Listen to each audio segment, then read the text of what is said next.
It's alive! It's alive! Hello, everybody. Welcome to the Mikestand. Hopefully, we'll get a few more viewers in here soon. Anyways, how are you doing tonight, RJ? You know, I'm gonna make it. I think I'll live to see tomorrow. Yeah. All right. I'm All I'm right. I'm, So, I'm ready to get into some old comics, especially since we're going to get into a new #1 issue of an old new #1 issue. But right, Magic Comics #1 from well, even though technically, um, that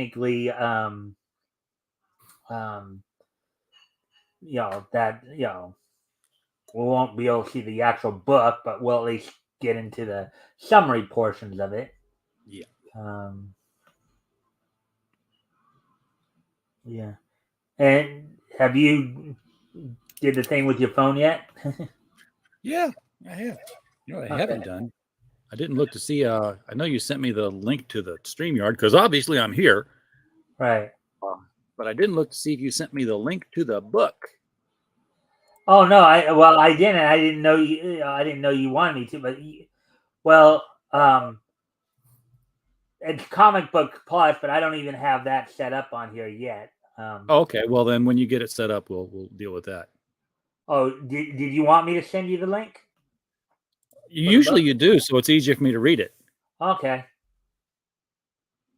We had talked about that before. I thought you said you didn't need it, but if you want it now, that's fine too. But this, of course, is the first thing we're gonna look at. So, but I'll try to remember that in the future here.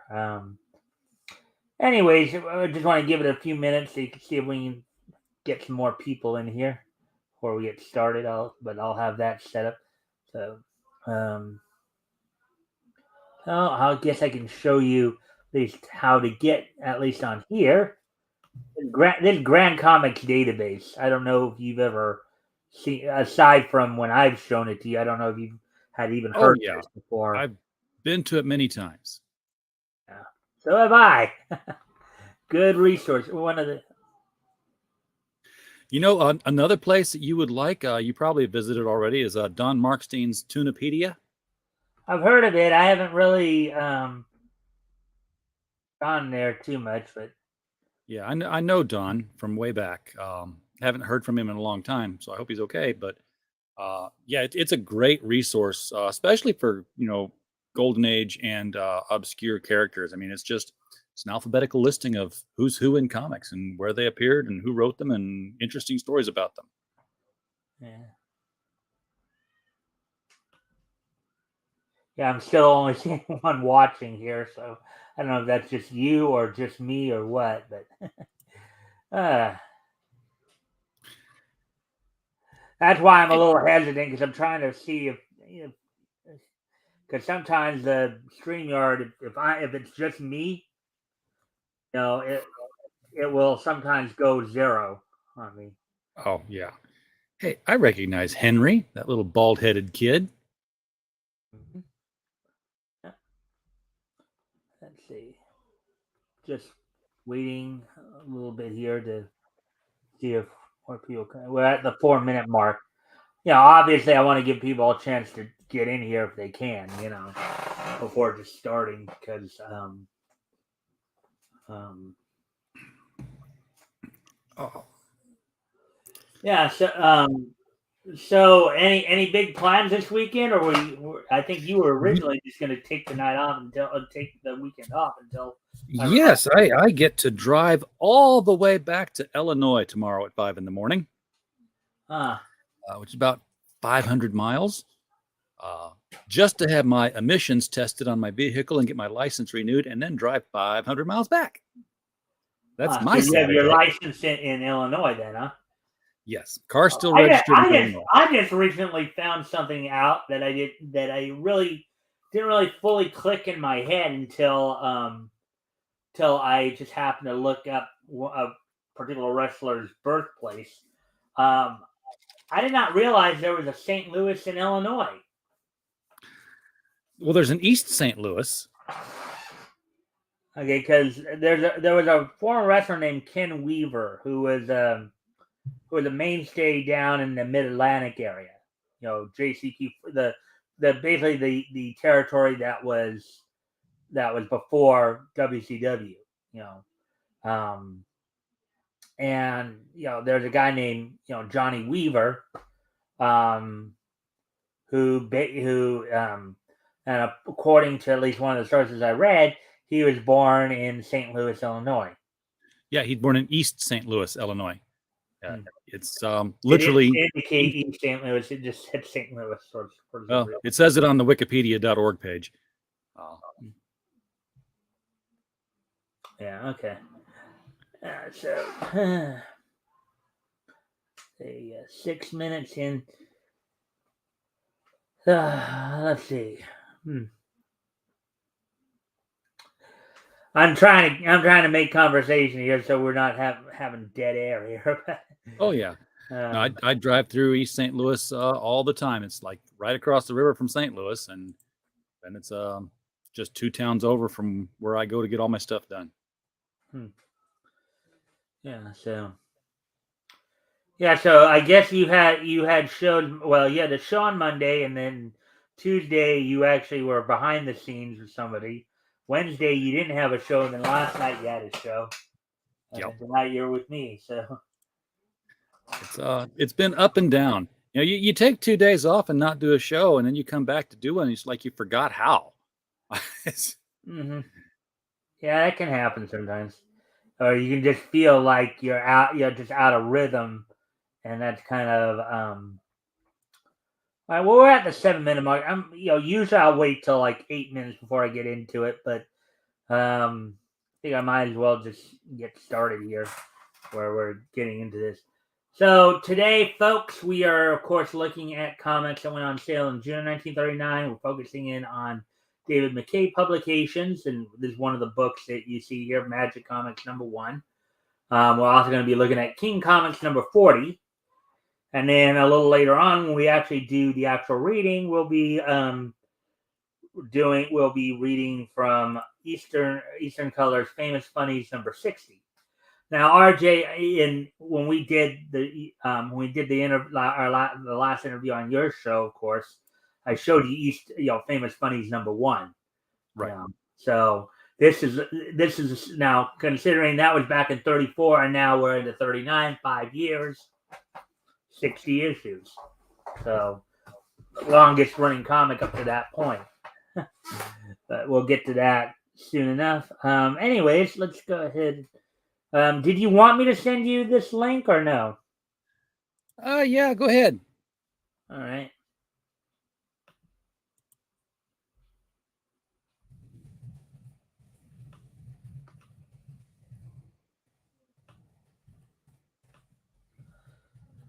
Send it to you via Facebook, just so you can look at it. Have you on.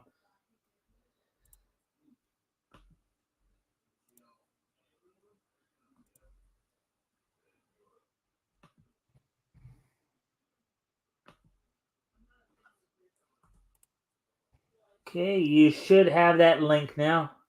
Okay. Just check your Facebook Messenger.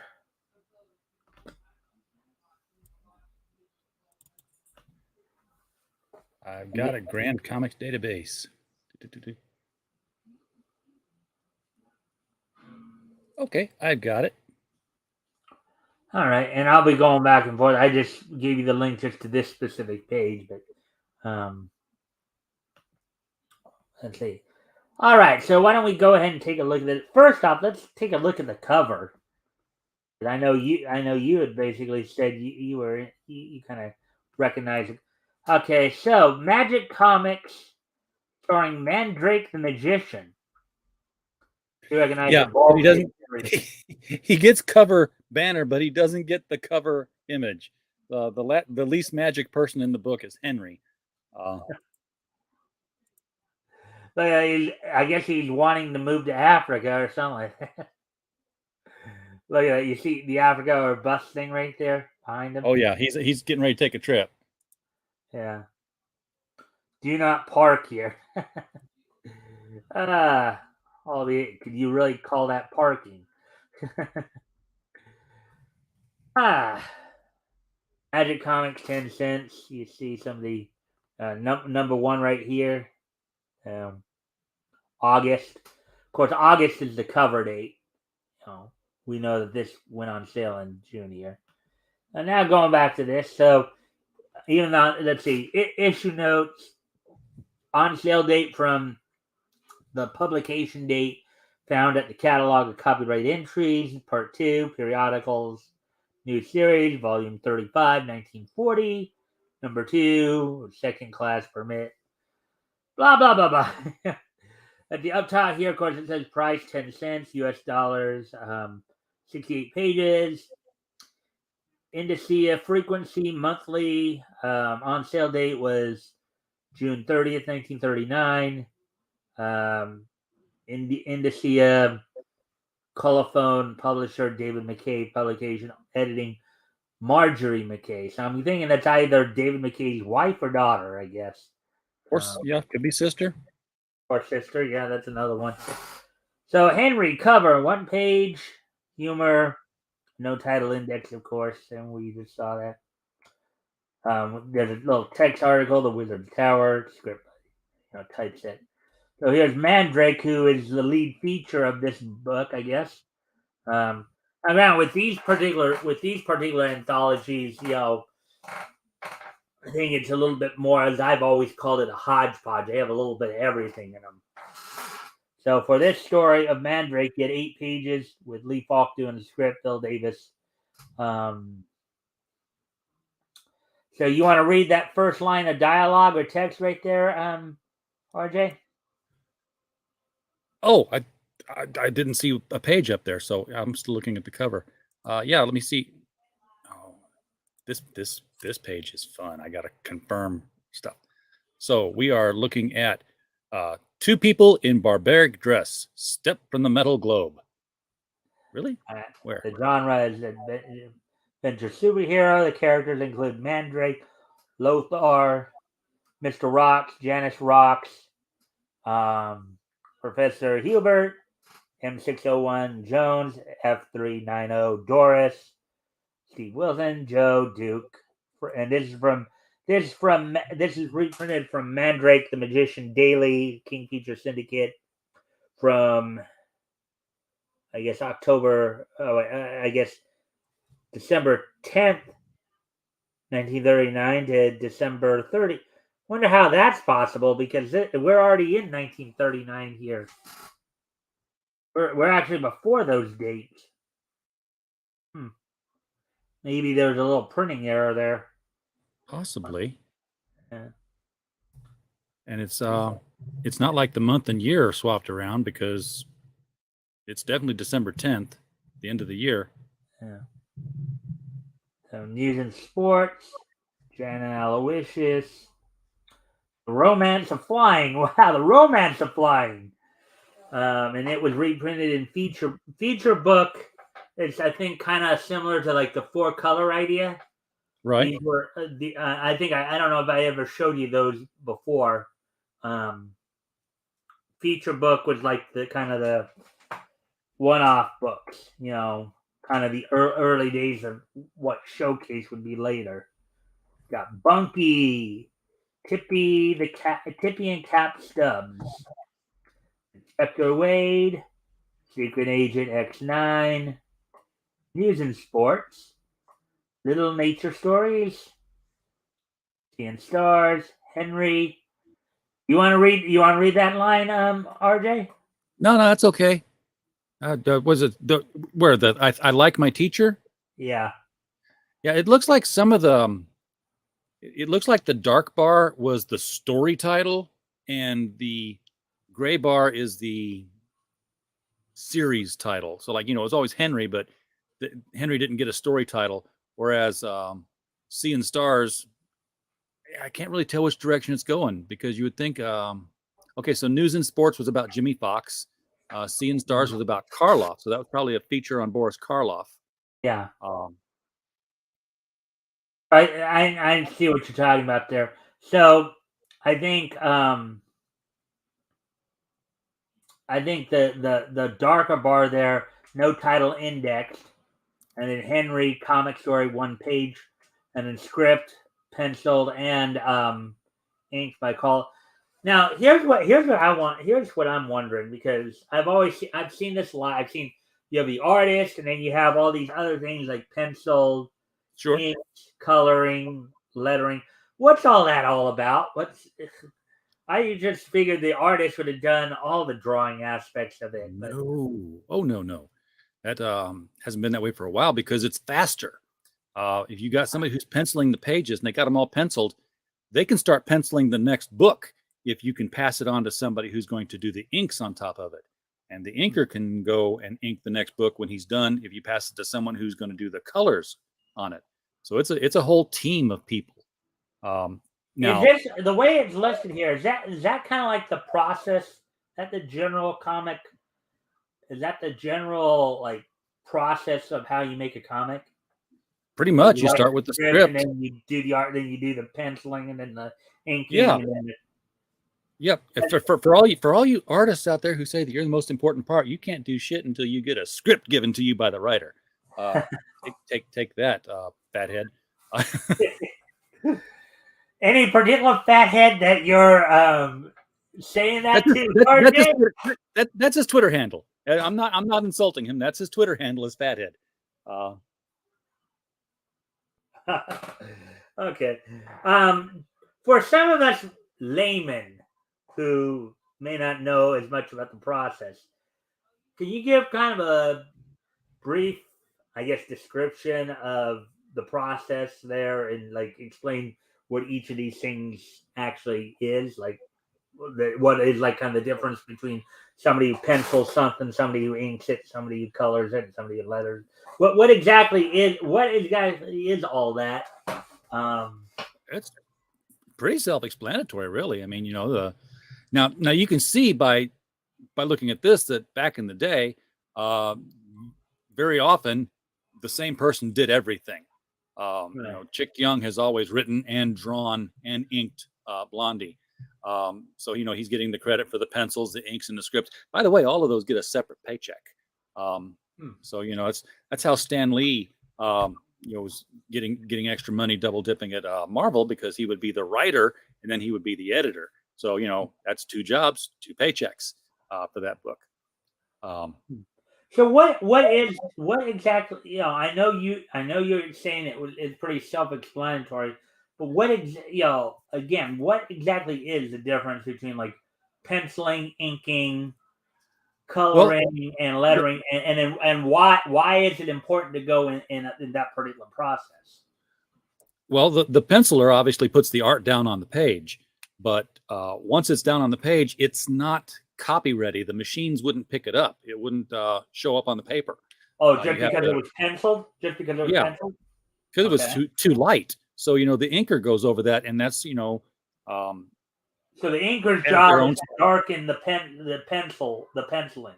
Sure. A lot of people will call them tracers, but that's not really fair because they do have their own style. There's a 1976 bicentennial special of Captain America entirely penciled by Jack Kirby.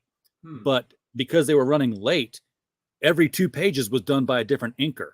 And you can tell. That, when Joe Sinnott inks Jack Kirby, it looks completely different than when anybody else inks Jack Kirby. Joe Simon. Joe Simon. S-I-M-O-N. No, not Joe Simon. Not Joe Simon. Joe Sinnott. Oh, Sinnott. Okay. Yeah. But it gives the book a completely distinct look. You can tell who's an inker on certain people. And of course, it's still a black and white page until the colorist gets it and starts putting in the different colors. Of course, back then it was offset printing, so it was just 4 colors to work with. They would have the yellow layer, the blue layer, the red layer, and then the black layer. So you'd run the page through once, you'd run each page through 4 times to get all 4 colors applied. And of course, if you wanted a green, then you had to put yellow in the place, and then green and then blue in the place, so that you got the mix of colors there. Okay, so let me see if I so the penciler would basically sketch it to where it sketched the outlines of what was to be drawn, and then the inker would darken the penciling, and then would the color fill in the shapes? Yeah, absolutely. And like I said, they do it four different times. Um, and that would mostly take place at the printing plant where they would do it 4 different times. You'd have to translate the color from off the pages. I don't think they actually colored the page. I think they colored an acetate over the page um, so that you could have those as your masters. That's what would be used for the printing. And then Because I've never seen a what colored was the original letterer's page. responsibility then? Well, the letterer has to find a place to put the word balloon and then tell the story and make it fit. And that's you have to work with the artist to find out, hey, you filled this stuff with a bunch of detail. Where can I put this word balloon that's not going to obscure what you drew and still be able to tell the story? And that's one of the things you run into in a Michael Bendis book, where you've got this huge, beautifully drawn face by Iwan Reyes, and you can't see it because the word balloons are going all the way down the page because he writes a novel, and it just takes up space. Yeah. Okay. I was just wanting you to further explain the process for some of us who are not as, some of us who are maybe not as keen to that side of it, because me, I'm more about looking at the story and getting into the world of the story. But I know for some people they might be into the process of just how you make a comic book, and so it's nice every once in a while to have that explained. So thank you for that. How are you doing? I'm getting hungry. My roommate's cooking barbecue. It smells like so. Yeah, And I just ate, so I shouldn't get hungry. But I'll endure. Yeah. All right. So yeah. So I like my teacher, and then of course we have Thimble Theater starring Popeye, Spinach Juice Springs. 4 pages here. This is strip reprints again, humor. Toar is the villain. So actually, one of the things I was reading when I was previewing this. So this is LZ Seeger, aka EC Seeger, who did all script, pencil, ink, and lettering here. I guess around this time, I think that they'll mention it when we go into like maybe King Comics or something like that. But I guess around this time, E.C. Seeger had passed away, and they had actually handed off his works to somebody else at this point. I think I did when I was previewing this earlier this week. I saw that. So you got Barney Baxter there, Adventure Aviation War, for preprints, Indian lore. He died this month in 1938. So All right. See, no title index, Blondie. Okay, got Blondie right there from Cheek Young. Henry again. Of course, that's something they did here too. They'd have, instead of having with some features, instead of having them all put together, like usually they'd be like 1 page each, and sometimes in some of the books they'd put all of them into like together. But I guess Henry's in here like 7 times. Huh? Henry's in this book like 7 times. I might have just called the book Henry Comics. Yeah. I mean, I wouldn't know why. Yeah, and we can see that too here. But let's see. You got Dinglehoofer and his dog. 4 pages. See, it's stuff like that usually with strip reprints that I've talked about there. Yeah. Sometimes I'll put, All right, so there we go with that one. But now, go ahead to King Comics now, because we kind of went through all of those. Oh.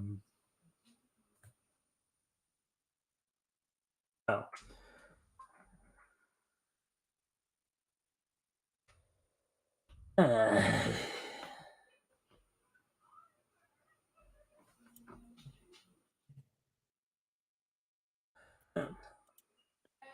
right, let's try this again here.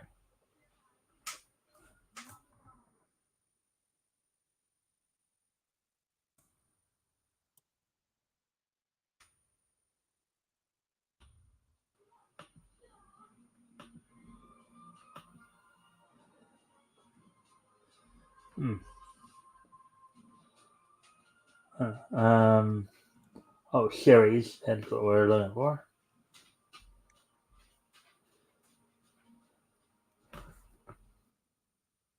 All right, I'm gonna have to. Let's see now. Let me.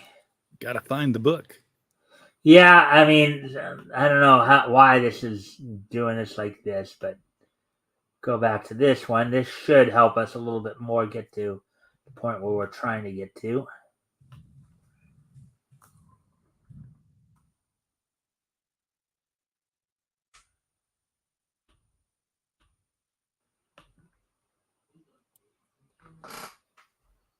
All right, there we are. David McKay right there. King Comics. And there's Olive Oil from number 63. We're not there yet. Well, probably won't be looking at that one because with stuff like this, I just do like, at this point, we're up to every 10th issue now. So there's your cover of King Comics number 40. And look who's on the cover there, RJ. It's Popeye, as he should be. Well, He was King he was the lead feature for this book for a good chunk of the time it was available. But stop. We got him with what looks like a older style policeman's hat there with an umbrella on it. Yep. Crossing guard, letting that cat carry the puppy across the street. See the 10-cent thing, August number 40. Now maybe they call the other one Magic Comics because they're gonna have Mandrake the lead feature there. Because you got they just didn't put him on the cover. Yeah, that was kind of So you got 10 cents US dollars, 68 pages. This is a monthly book. This one went on sale about 9 days before the other one. This one went on sale on June 21st, 1939. David McKay. All right, so the cover said Thimble Theater, one page, penciled and inked by Joe Musial. Don't know if that name rings a bell for you or not.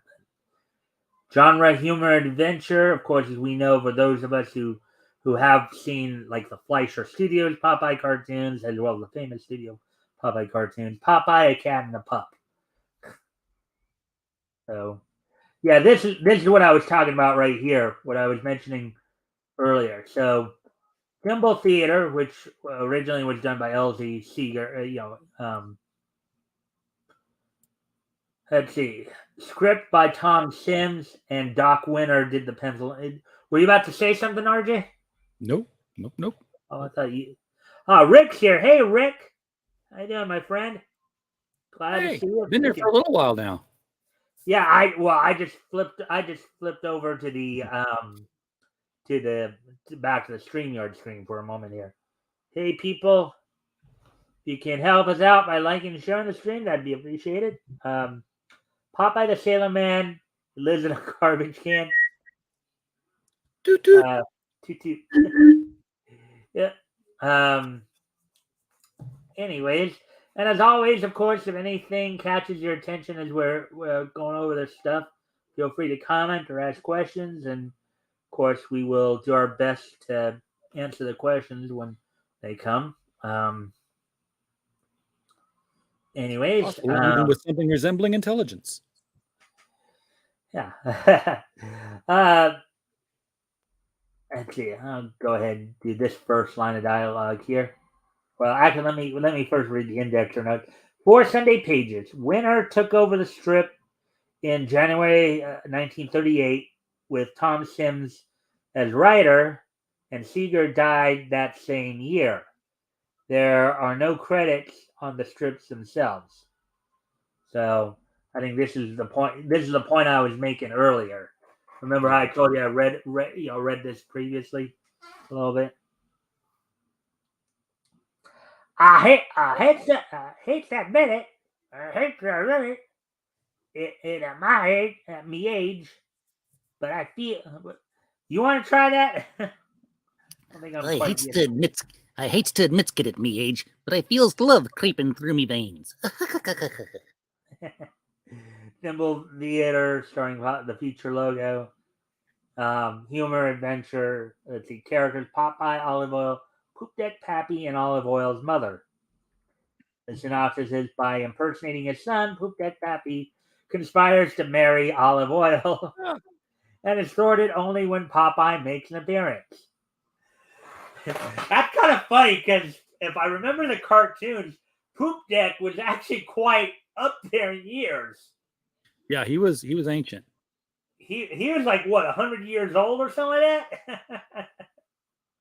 Thought in one of the cartoons they said he was like 100 years old. I'm reminded of an episode I saw the other day. I guess I was on Team with Me where Papa was trying to get Poop Deck to, take his afternoon nap, and Poop Deck just wasn't having it. He wanted to go out and party.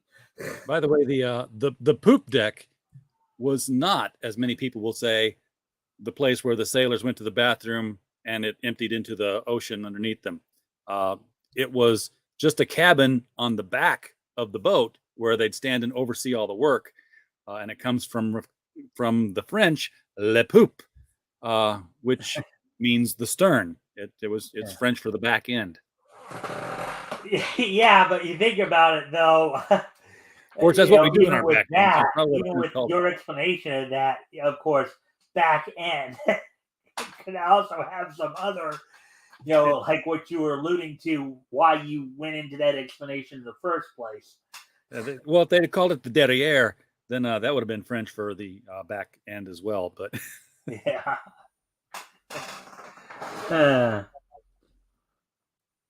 The things you learn on this program, folks. Yep. Well, we always strive to educate, right? Okay, this is from Thimble Theater, Sunday, King Feature Syndicate, September 4th, 1938 to September 25th, 1938. And we already read the indexer notes there. So, of course, Barney Baxter in the Air is the supposed feature lead. Here's the Flash Gordon from script by Don Moore, and then Alex Raymond did the pencil and inking there. From Flash Gordon Sunday, let's see. You want to read that first log of dialogue? It was a costly victory, paid for by the lives of Sudan Kugor and many others. Let's see. And then the characters, of course, Flash Gordon, Dale Arden, Dr. Hans, Alexa Zarkov, Emperor Ming. I'm guessing that's Ming the Merciless, right? Oh, yeah. There's only one. Yeah. General Ling Chu, Sonia Chulan. And, of course, I don't know if you remember this or not, RJ, but I think it was back in 1986, they actually came out with a cartoon featuring some of the King Features hero characters called Defenders of the Earth. Oh, yeah. I had it on DVD for a while. Yeah. That was a Filmation effort. I wasn't aware of that. So here's some indexer notes on that. 4 Sunday pages. Alex Raymond was previously credited with script, but Don Moore was co-creator, author from the very beginning of the script. And then the original newspaper page most often carried a title for the following week's strip.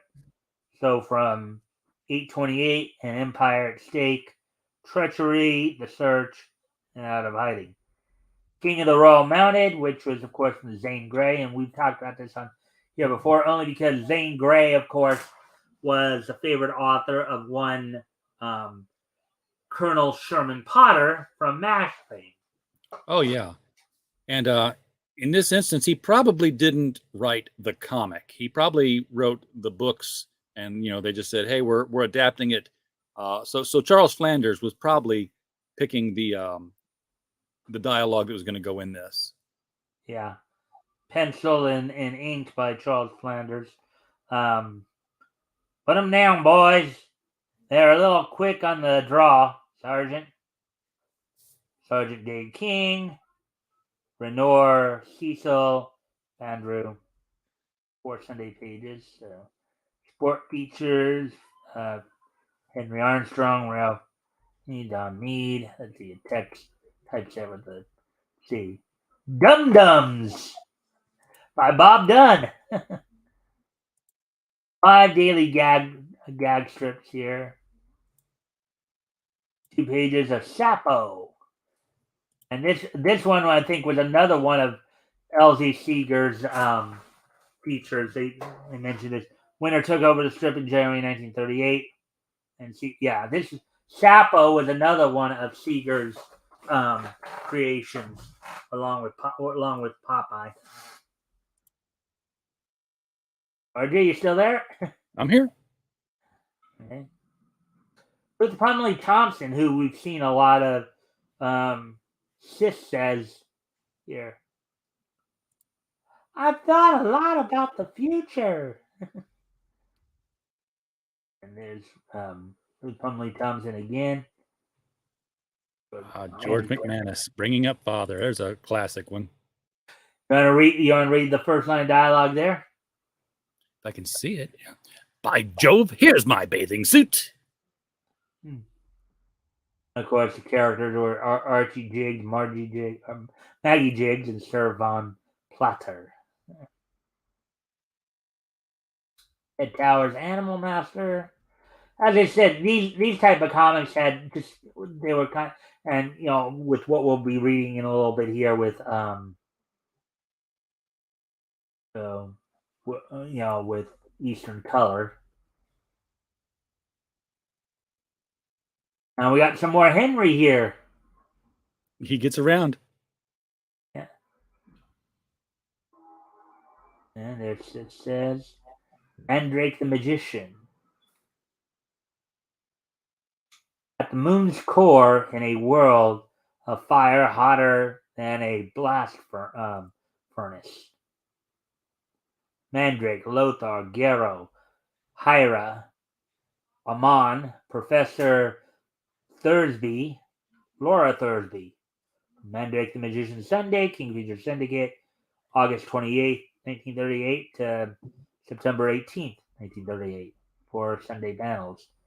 Radio Patrol, which I would imagine is very similar to Radio Squad from Siegel and Schuster, focusing in on a couple of cops. You got Sergeant Matt Hara and Officer Sam Maloney.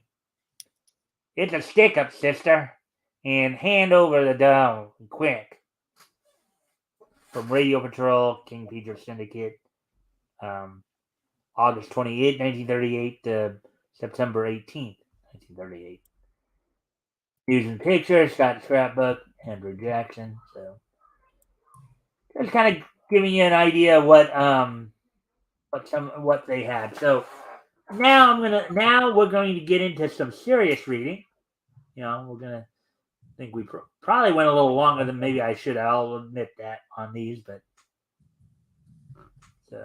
and I'll when I get to the actual page and stuff. Hey, Woody, Professor, what's a schnozzle? All right. And Arj, I'll send you the link as soon as I get to the actual page of the book here. All right.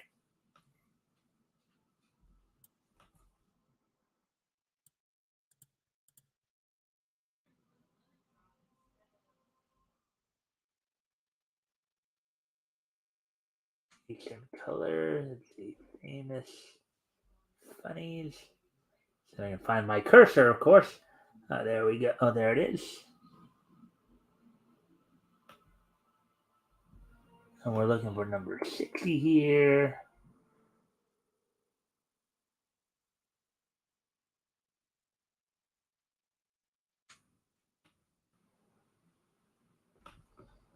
All right, so here we go. Number 60 here.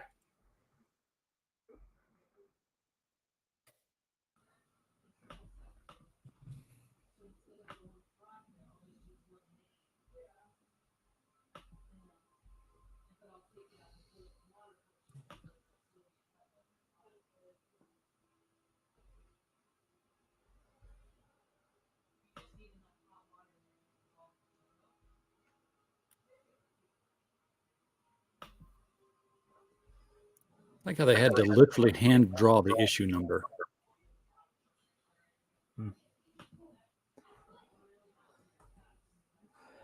I just sent you the link to the Comics Book Plus. Did you get it? I'll jump back into Facebook and get it now.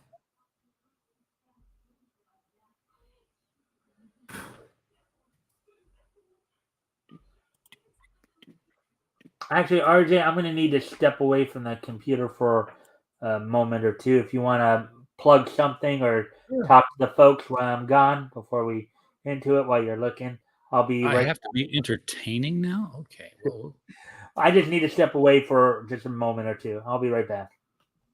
see if this were on my channel now, I'd have access to my sound effects, and this is where I would play the tinkling water noise. But since it's not, I can't. We can't joke with Mike about that now. So yeah, I can't even scroll the famous funnies for you to tell you what this is going to be about. But it's about 10 cents and it's about 62 pages. That's what I can tell you.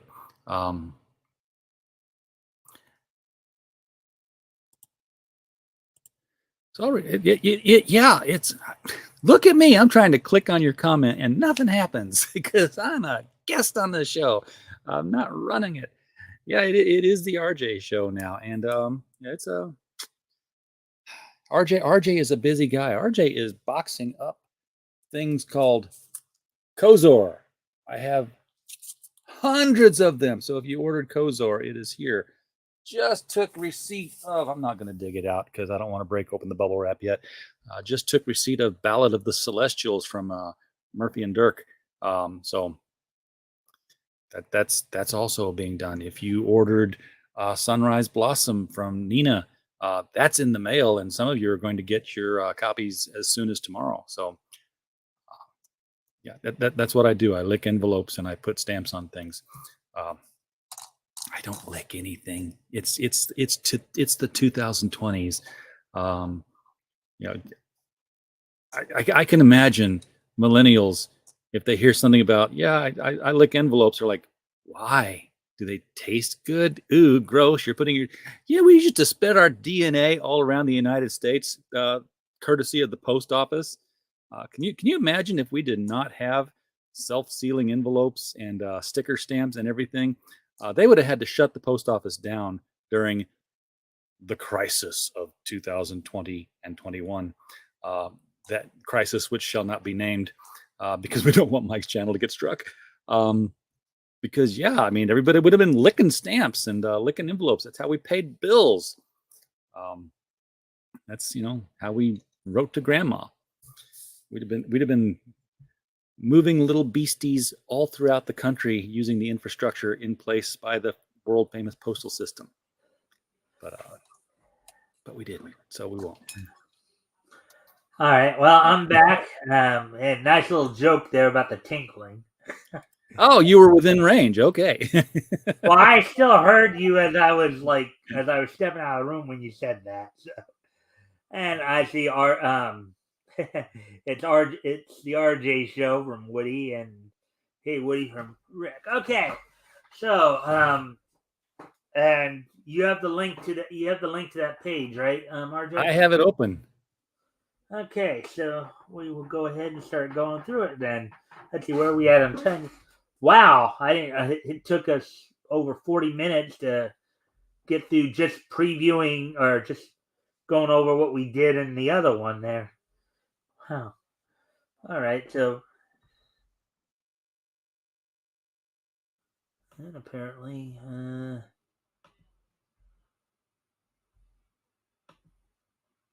alrighty then.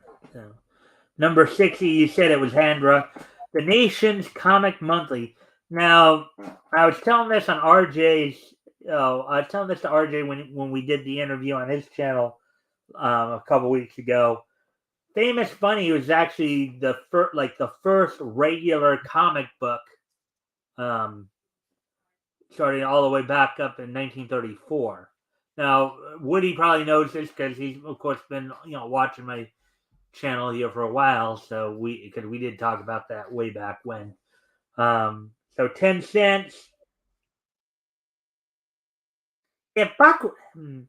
Oh, actually, that's a little girl. So let me see. Yeah, she's got some real funky looking pigtails going on there. Yeah. If Buck Rogers can do it, I can. Look at that. Good luck. These stars appear in every issue. Roy Powers, Eagle Scout. Okie Dokes. Dickie Dare. Buck Rogers. Sky Roads. Scorchy Smith, and many more, many others. Let's get to this then. As I can find the producer AG of Ollie of the movies. Buddy Lane. And let's see. Yeah, I guess we're all right at 150 there.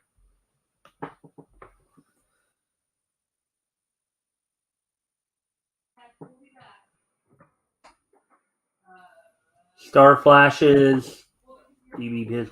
So I remember when Batgoat was still here, we'd always get into the ad pages here. Fireworks for the 4th of July. Star Flashes. Let's see. Here, try this. To prevent shiny objects from reflecting highlights into the camera lens, putty is rubbed on them. Okay. Edward Bromers is in his early 30s, but rarely acts his age, playing everything from gray-haired scientists to dashing youths. It is difficult to recognize him from one picture to another. Wow. Quite a talented individual, huh? Yeah, he had some range on him. See, Phyllis Brooks. Modeled for such noted artists as John Legata, McClelland, Barkley, and Bradshaw Crandall before she got her start in films. Look at that. That looks like a very, very lovely lady, huh, there, RJ? Yeah, I wish I knew who she was. These are, well, of course, Star Flashes. I'm guessing these are probably movie stars of this time period, but just not as well known, I guess. Let's see. Where'd ya want this boulder put, Joe? But you know what? She was she was in some Charlie Chan movies, which we watch on George Peter Gatz's channel. So, Did you just realize that? I have seen her recently. Yeah. Okay. Huh. And I thank everybody for the likes and the shares. Hopefully, let's see. Carousel, a composition that looks like rock but weighs almost nothing, is used for earthquake and wreck scenes. Wow, that's very interesting. John Alban gave hundreds of performances as John Barrymore during his vaudeville impersonation career. Wow, that's very interesting. John Barrymore, wasn't he the father of Drew Barrymore or something like that? The grandfather? I don't know. There were so many Barrymores. I don't know who her father might have. No, it would have been like her grandfather, even great grandfather, because Ethel Barrymore and Lionel Barrymore came after this. All right, so moving on. Goofy gags. Did he swallow something? Oh, I'm sorry. We'll go back and forth. You want to take that first one right there, the one on the left? Sure. Now I remember. I forgot to get crackers. Just as it gets popped up under him. I couldn't find any candles for my birthday cake. Oh boy. Yep. He's a, oh look, I guess that's his mom right there running for her life, right? So is the cat. Yeah. Let's see. You want to hit the next one on the left there? See, that firecracker was lit, and that's why they're dead. Gosh, it goes around the corner. Yeah, right to your head, dude. That's the world's most useless fence. Oh boy, I guess that's why they call them goofy gags, right there, RJ. Yeah. Artistic Artie, and then again, as was the case back in these days, as we've talked about before, many of these comics were akin to what we know as highlights today, where you'd have activity pages like this. Artistic Artie. If you connect the dots correctly, you will see whose portrait Artie is painting. So, you have any idea who that might be? It just looks like some kind of a cow.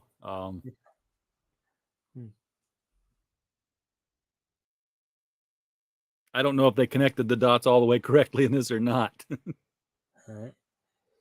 Buddy and Fatty. So, which one do you want to be, RJ? You want to be Buddy or Fatty? I don't know which one's which. Well, I think. I guess this red guy here is Fatty. Yeah, because he's saying Buddy there. Okay, it's not even Buddy; it's Butty. Yeah, Butty. Okay, I want to see a full figure drawing of Butty to see if he's we'll just see. Okay, so Buddy better hurry up. Which one do you want to be? You want to be Buddy or Fatty? I'll take Fatty. Okay, go for it. Buddy better hurry up if he's going on the picnic with me. I'm getting tired waiting for him. Wow, look at that pancake straw hat Fatty is wearing. I'd be ashamed to be seen with him in that Katie. Okay. Something's got to be done. Now let me see. There's a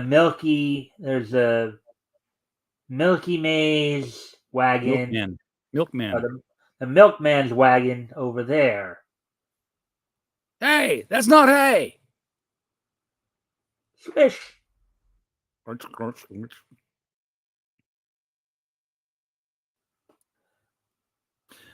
I got a hunch you led that nag up to where I was, and I also got another hunch. You don't get any of this lunch. Oh boy. But imagine that, going around life being called Buddy or Fatty. You know, it's like Beavis or Butthead. Come on. Yeah. What is a Beavis, anyways? I have no idea. I'm sure we all know what a Butthead is, but yeah. What exactly is a Beavis? Right? Right, RJ? Yeah. Wow, did I just echo? I think you did. All right, Eagle Scout Roy Powers, official story of the Boy Scouts of America by Paul Powell. Yeah, I've read some of this before, just because, you know. Excuse me, I've got to go take care of the dog. Okay, but I'll be right back if you can. Hey, Lorenzo's here. Hey, Lorenzo. Lorenzo. Take me to the pylons. Righty, show. Yeah, I saw you guys last night when I dropped by there. I just, Mike, I'm glad I could finally catch your Friday show live. Well, thank you. I'm glad too, my friend. If you can help out by liking and sharing the stream, And as always, your participation is very welcome. If anything catches your attention that you want to comment on or ask about, feel free to do so. We'll do our best to answer the questions. Anyways, I'll be right back as soon as I can. Gotta go take care of the dog. I'm calling shenanigans on this comic because I see no Boy Scouts on this ship, and I'm looking. I see mutineers and other guys, but I don't see any Boy Scouts. For this to be the official story of the Boy Scouts of America. Um, I think that the strip is called Eagle Scout, and that the story is the official comic book story that the Boy Scouts approve of their Eagle Scouts reading for the content and the lessons taught. Yeah, let's go with that. Oh, yeah. Hosting a show will wear you out, Lorenzo. Guesting on one's, takes it out of you as well.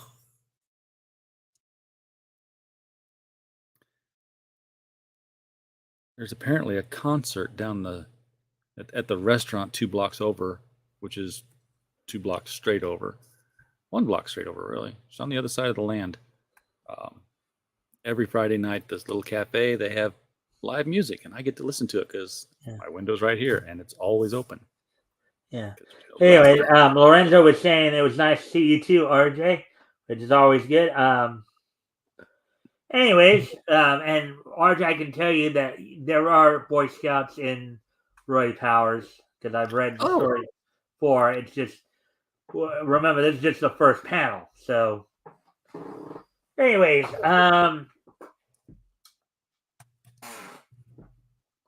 you want to do the guy, you want to do the, I guess, the captain there, I guess the guy in the hat. Let's see. Aboard the, okay, so there's a little, let you do the narration, RJ, and then there's a little narration beat. And then you want to do the captain there, the guy in the blue hat, or do you want to do the guy in the white hair? I'll take the captain. All right. You want to do the little narration there first? Aboard the Sea Queen. Cap, I'm worried about the boys. It's getting late. Yes, I've been thinking the same thing, Carter. We'll have a look ashore. They may have had trouble. Let's see.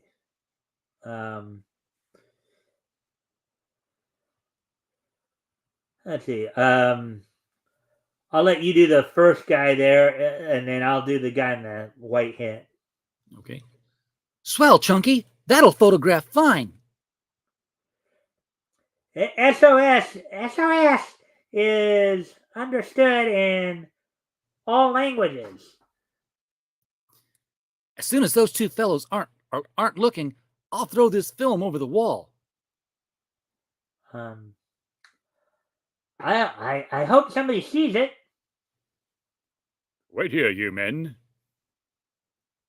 Aye, sir. All right, there's a little narration right there, if you can see it. At this very moment, at the dock, a short distance away.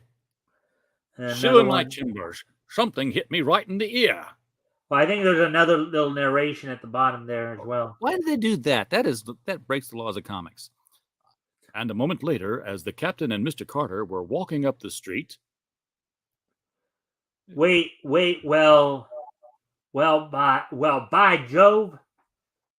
Cracky, that looks like the roll of film Chunky got me to buy for him. Yeah. Of course, and I've got an idea about it. Now back to the boys. Somebody's coming, but I'm afraid it's the mutineers. Now, you pups, we're gonna back into. We're going back and take the schooner, and you're going too, but tied up.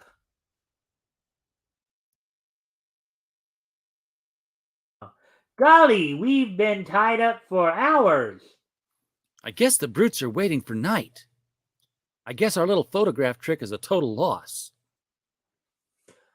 All right, men, get them kids, and if they make any trouble, well, you know. Eagle Scout Roy Powers.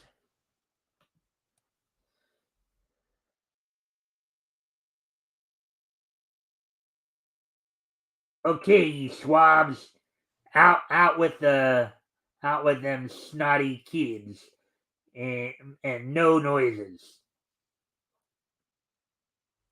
Step on it, you scram. All right, there's a little narration down there before. Yep. And a moment later, the group emerges into the dark patio. I'm putting out this lamp. From now on, we work in the dark. Here they come.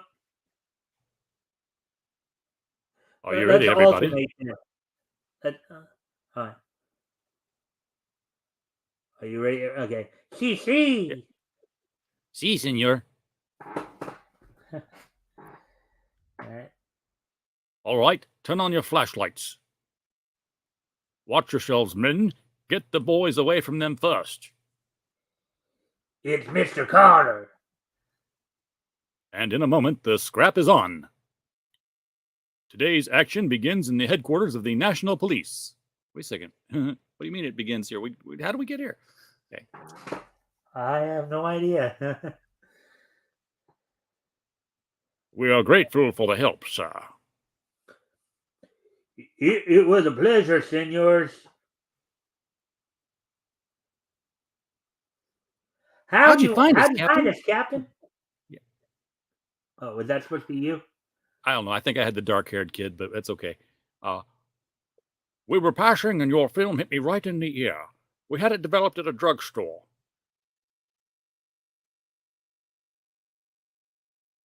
Come on, boys. Time to start back. And could I go for some breakfast? Wait a second. I nearly forgot the basket. Yes.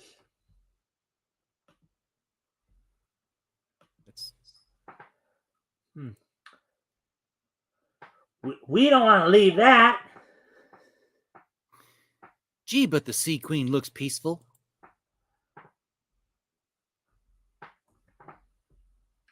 And most of these features are like 4 pages each. So Okay. as far as I know, because these are all reprint. So we got a little narration down there, and then we can get into the.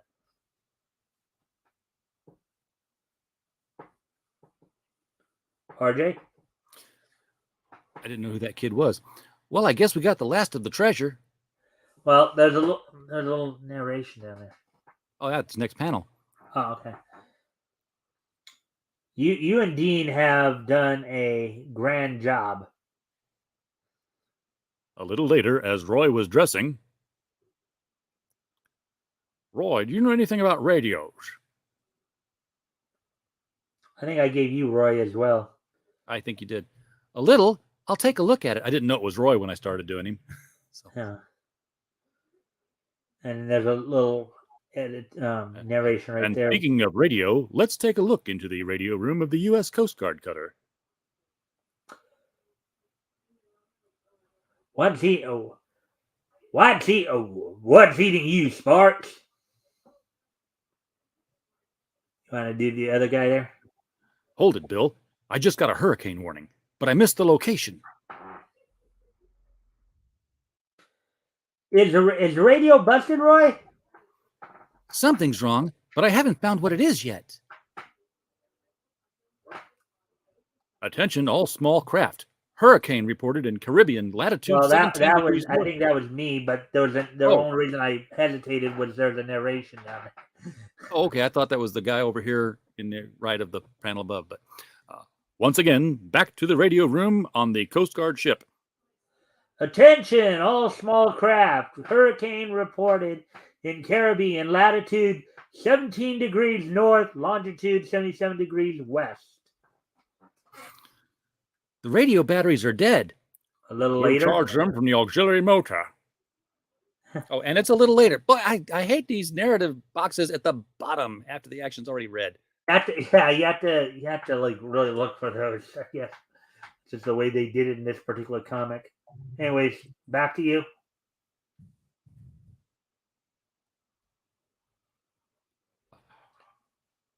We're getting underway, but there isn't a breath of wind. Yes, sir, but what, Roy? Well, some of the men think this calm is a bad sign. Oh, sailors are always leery of a calm. All right, sir. There, now she's going all right. In a few hours, the radio battery will be charged. Tough luck to get this dead calm. I'm in hopes of picking up a breeze when we hit the Gulf Stream. By the way, the barometer is falling pretty fast. If it keeps on going, if it keeps on, I'm going to head for a harbor. Meanwhile, in the chart room, the boys have the radio working.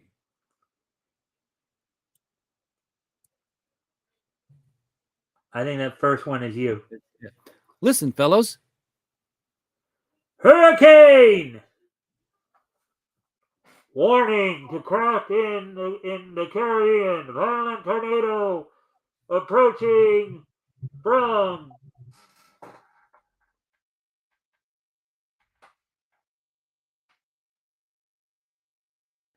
I don't know if you've noticed, but Roy, the two boys there are actually drawn in or shown in Boy Scout uniforms. I don't know if you noticed that or not.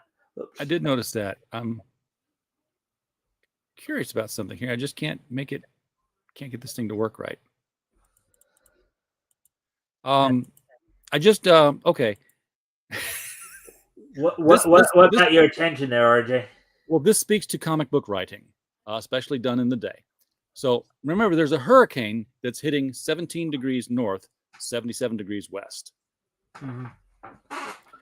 If you actually plug in those coordinates, you are in the middle of the continent of India. That just goes to show you back then they weren't as well versed in their world geography as they are today. It's not like it's not like they could just push a few computer keys and find out. Oh, so that's where that is. Like they could go to a globe and look. They just pulled numbers out of the air and said, "Yeah, sounds good." And this is an Eagle Scout book, for crying out loud. This was the one that's supposed to teach you stuff. Oh yeah, I mean, well, I think the point is Roy Powers is an Eagle Scout, and the point is that now, granted, he should know better, yes, but just because they write an Eagle Scout doesn't necessarily mean they were an Eagle Scout in life. Apparently not. Huh? Apparently not. They were not. All right. Anyways, all right, you're up there, RJ. Next page. Yeah. Captain, I got the radio going, and we just got a tornado warning from the Coast Guard ship. No, you got a hurricane warning. Totally different weather phenomenon, Mr. Eagle Scout. Did you get its location? Yes, sir. Latitude 18, longitude 78 west. It's moving northwest. Well, good. China's in problems. Put her hard to starboard and make for harbor. Captain, I got the helm hard over, but she won't answer. Dean, go below and ask Roy to speed up the engine. Yes, sir. Captain, I can't speed up the motor. We're down to the last pint of gas. What? Are you sure we're out of gas, Roy? Yes, sir. That's very bad news. I'm afraid we're right in the path of that storm. But if this turns out to be a tornado, its path may be narrow enough to miss us. Oh, no, if it turns out to be a hurricane, right? Yeah. Golly, I hope so. Lock the hatches and break out the sea. Break out the sea anchors. Here it comes. And here's where a narration is in its proper spot. Yes, exactly. A moment later, the calm sea is whipped into a fury with the approach of the deadly twister. And if you want to know what happens, tune in next month. Yeah, continued next month. But I told you, like these since they're reprints, they're like they just put like a month's worth in there usually, like 4 pages. Yeah. So let's get into a huddle. Lightning is coming. Lightning is coming. Look for the special announcement. Oh, wait, you want to read that? Because that sounds more like an announcement. Lightning is coming. Look for the special announcement in next month's issue. You will be thrilled, for it's a dandy. We are going to give you a birthday present in the form of something new. Watch for the special announcement in issue number 61, August. Yes, sir, loyal boosters. Another year has slipped away, and the famous Funnies family is about to celebrate another birthday with this 60th issue. That means 5 years old. With the next issue, we begin our 6th year. We want to thank all of those loyal members of the family who have been with us during that time, and especially the thousands and thousands of you who have discovered Famous Funnies in the past year or two. We are able to continue publishing all the adventures of your favorite comics because of the friendship of each and every one of you. Oh, how sweet. Yeah, we're family. It is through your loyal support that we are able to give you more and more of the adventures and humorous incidents in the lives of each of your favorites. We hope that you will continue to tell your friends about Famous Funnies and how much you enjoy it. In that way, we can continue to make the magazine better and better for you and them. Now, before you continue on there, don't you think that's just missing from today's comics? It went missing sometime around 77. Yeah. Wow. I mean, look at how appreciative these comic book companies are as compared to today, right? Well, you got to remember, the DC comics had DC Direct Currents, which would say all this kind of stuff. And of course, you had the Marvel bullpen where, it'd be more like, you will not want to miss the forthcoming months of the new adventures, the thrilling episodes, and funny happenings of each members of the family. True believers. All right, continue on with this if you want. They are humdingers, though one way to be sure of not missing a single one of them is to hurry right down to your news dealer and reserve your copies for the coming months today. Hint of the month, when you finish with your bathing suit, your tennis racket, your baseball equipment, and all the rest of your outdoor playthings, we know that you won't be so careless as to leave them on the porch, the steps, or scattered around your yard. You know that someone may come along and pick them up or fall over them and get hurt. And then right. Doesn't that remind you of some of the comics or some of the cartoons that would come a little later after this? Like I'm remembering in particular some MGM cartoons of Tom and Jerry where they'd go out in the yard and step on a rake and bong. Yep, right? Yep. Absolutely.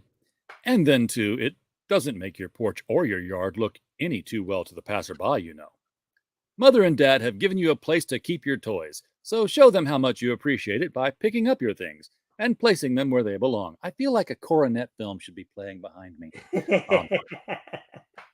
We know that you realize how much fun it is to find your things in their place when you want them again.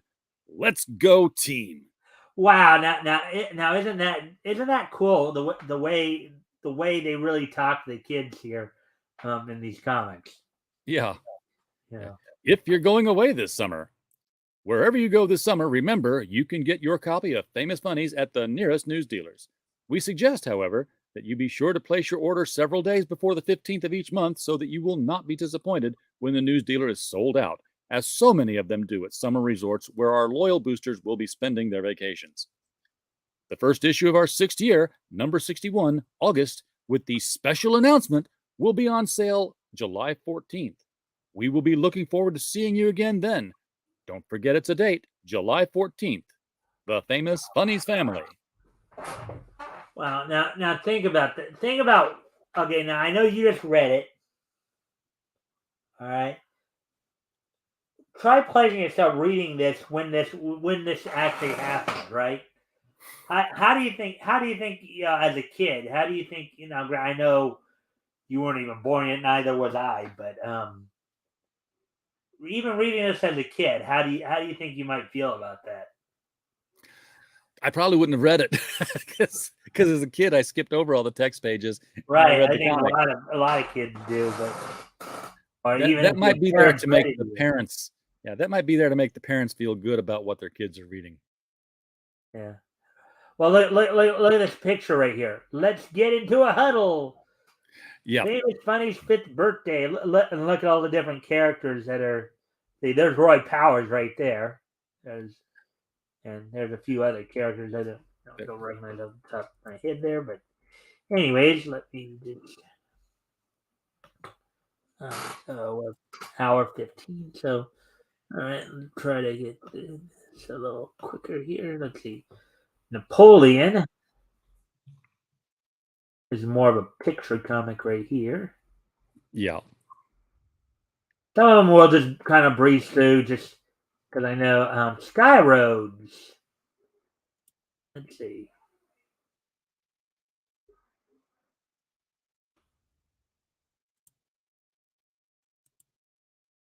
Look at that art, RJ, huh? Oh yeah, that's some detailed backgrounds there. That's a jungle adventure. I know we probably had read Sky Roads before, and I figured, as I said, we want to try to get through this a little quicker, so I figured read through the next few stories, and I'm just trying to pick random stories. Let's see, Hairbreath. I think I'll skip one more here. Just kind of breeze through one more, and then we High Gear Homer, and then the next one we'll read. All right, Life's Like That by Fred Narer. And I'll let you read some of these because these look like more narrations. Okay. Okay, Mac, my feet are warm again. He made him run to warm up his feet. Yeah. Squeaky, I'll give you a hint. What figure do people cut on ice skates? It's an 8. Okay.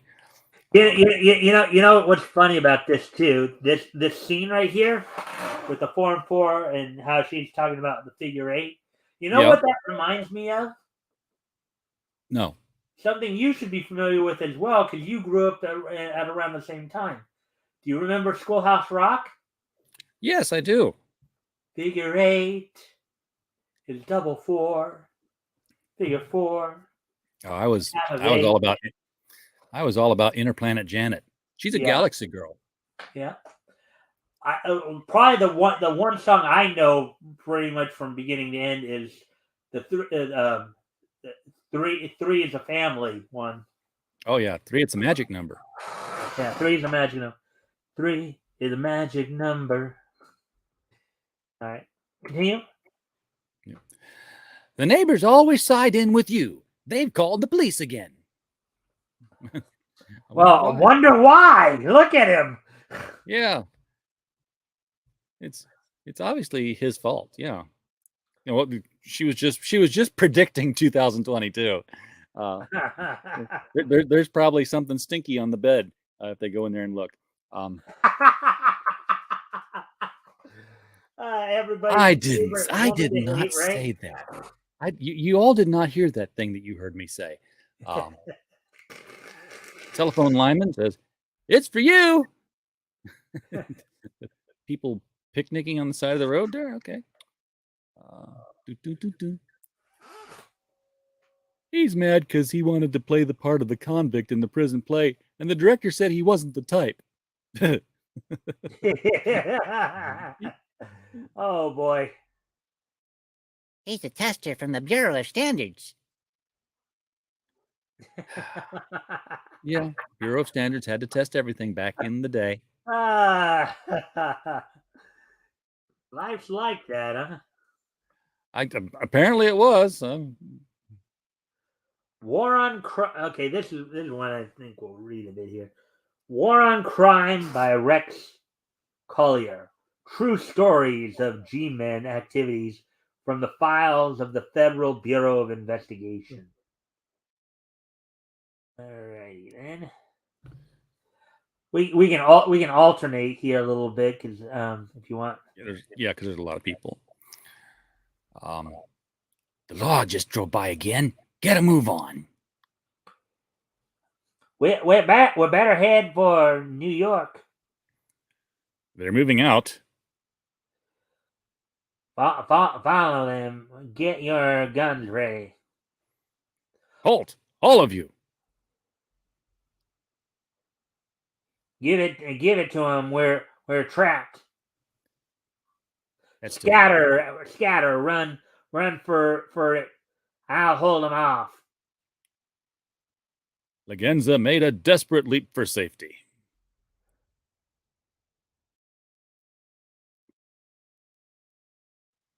Hey, taxi! What happened to you, brother? I fell out the window. Meanwhile, the Wayne Junction battle neared an end, and it was a narrow escape for the besieged tri-state gangsters. I'll take you to the nearest hospital, mister. No, I want to go to a friend's house. The address is.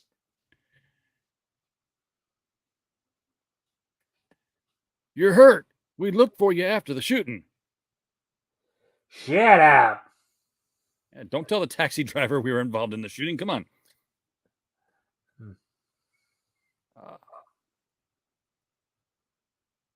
Thanks, Marie. You're a good nurse.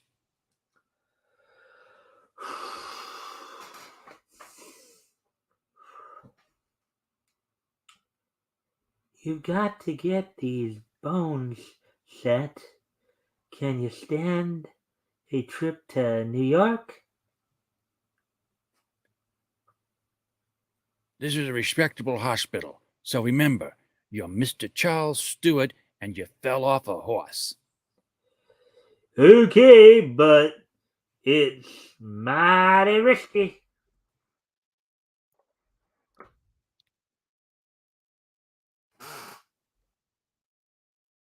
Boy, I don't know these names, but where did Mays, Lagenza, and Farrell go after the battle? Lagenza broke his legs, so they took him to a New York hospital. He says Mays and Farrell took Lagenza to a New York hospital for treatment. It's a good lead. In a hospital here, is he? There are lots of hospitals in New York, but if he's in one of them, we'll find him. Here's a list of all the hospitals Lagenza, under an alias, is in one of them. One of them, with broken legs. It's your job to locate him. Are you sure? Quiet. I've checked all the records. We have a patient with a fracture of one leg. There's Yeah, I just now saw it. It looked like art. The survey of hospitals proceeded. Thanks, but our man has 2 fractures. Any luck? No, sir, but we've got another lead. A cab driver took 2 men to a hotel, and we are investigating. At the hotel in New York. Did either of the men resemble these pictures? Yes, I'm pretty sure that is one of them. Are you sure they're in that room now? Yes, sir. I just brought them a pitcher of ice water. Careful, all of you. Hands up! One of the men was Marty Farrell of the Tri-State Gang. Where is Mays? Are these the keys to his apartment? Wouldn't you like to know? We'll find out. Farrell won't give us any information. Wait. Hello? What's that? Good! They've located a patient at the Presbyterian Hospital. He's listed as steward, but answers Lagenza's description. And tell him we're having a consultation about his legs. I know Lagenza at a glance. How much longer do I have to stay here, Doc? Not long. Not long. I hope, Mr. Stewart. Continued next month. War on Crime.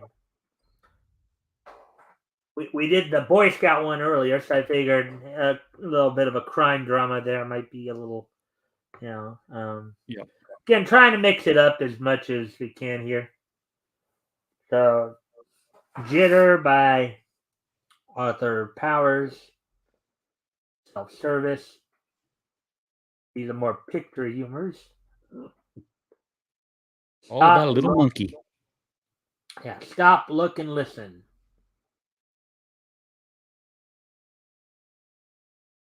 Who laughs best? Splashed again. Yeah, wouldn't that be something to be dealing with a monkey like that, huh? There, RJ. Oh yeah. Oh, now this strip, this strip won't fly today. Oh, Big Chief Wahoo. Yeah. You already went ahead, didn't you? I reached the end of Jitters, so I turned the page. Well, we won't read it. We'll just kind of breeze through it here. But yeah, this was very much your stereotypical Indian engine speak. Yep. Not only does he speak with the got 'em bite, but he's also a stereotypical alcoholic. Yeah, I guess the stereotypical Indian who's into the fire water, as they used to call it. Yes. By Sanders and Wogan. Oh boy, that's got to be an.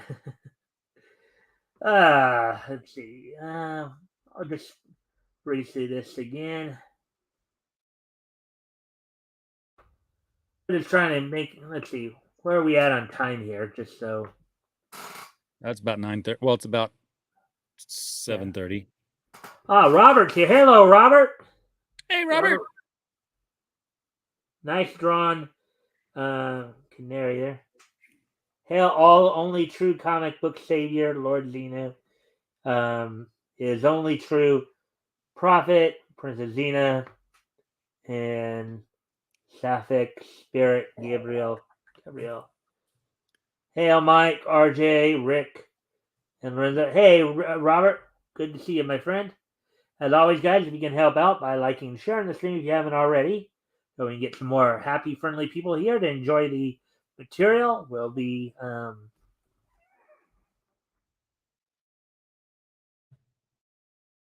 what do you think of the art? What do you think of the art here in this book, RJ? It's way more detailed than a lot of stuff you see today. I think, especially the Tumblr art that makes it out, and it's still cartoony and stylized, but it communicates the sense of adventure that the stories are trying to have. Yeah. What would you say? Would you say that they did a good job here in terms of taking people to another world? Taking people into another world? Yeah. Yeah, you can definitely be drawn into the story without having to, relate. You don't have to identify with the character to enjoy the story. Mm-hmm. The Adventures of Patsy.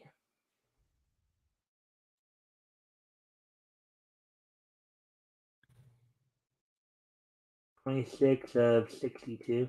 Well, we'll just breeze through one more story here, and then probably read the next one. I'm just trying to pick random story and trying to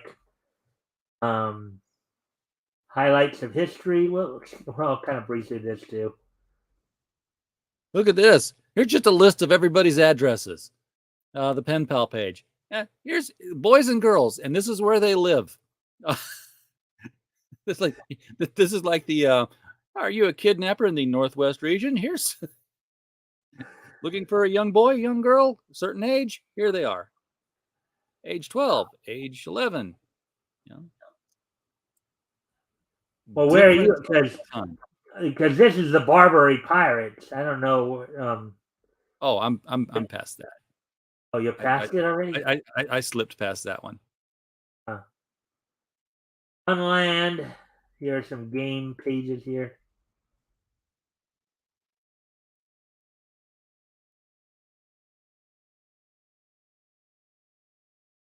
Let's see. Is this the one you're talking about? Yeah. The pen pal page?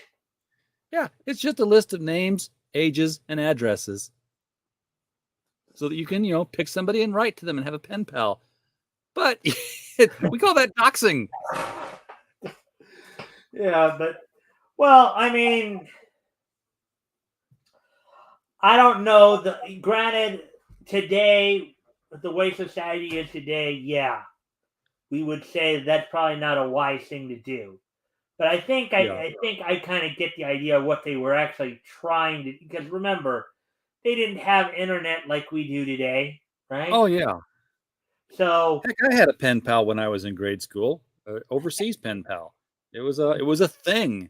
And for people who don't know what pen pals are, it was like Facebook with a 5-month turnaround between messages.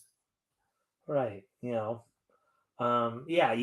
instead of just typing it out on a screen and sending it instantly, you actually take a piece of paper, take a pen, or you can even put the paper in a typewriter. Some people did that, and then you had to pay somebody to take it all the way to them.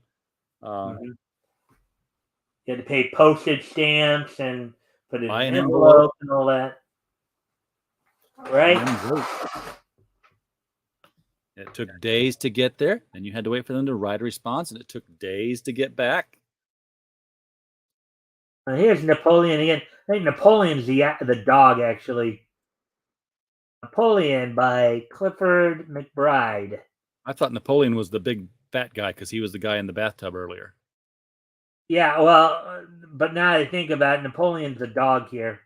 Okay. I've seen this feature before. And again, not really a whole lot of text. Oh, look at that. Look at what he's doing, that far right panel right there. Yeah, he's burying him. And the guy's not too happy about being buried, but the kid seems to be laughing. He got kicked all in the face. I'm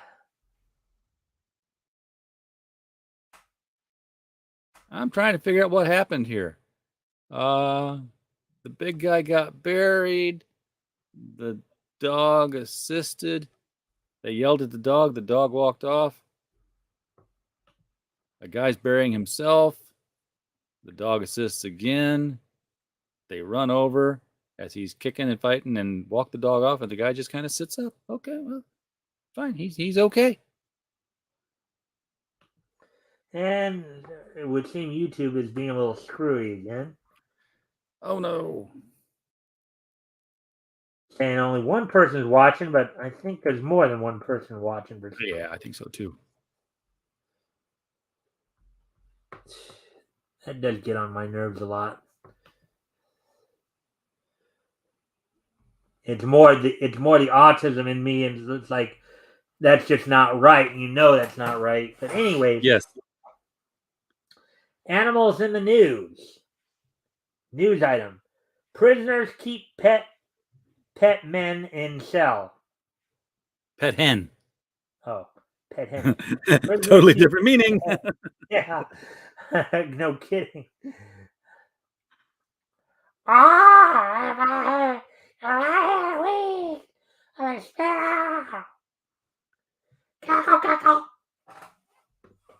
she's sitting on the leg iron trying to hatch it. I come from pure Plymouth Rock stock. I come from pure prison rock pile stock. I'll have you know. There's the color design for a hard-boiled prison egg if you were making Easter eggs in prison. Frog Pond Ferry. Gee, Corny, I just came from the county fair. Oh boy, what a time I had. Merry-go-round and everything. Merry-go-round proud.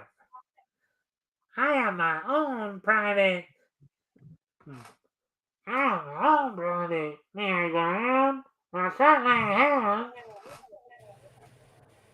Am I echoing? No, Sounds like an echo. I muted my I mic to don't- cough, but Huh.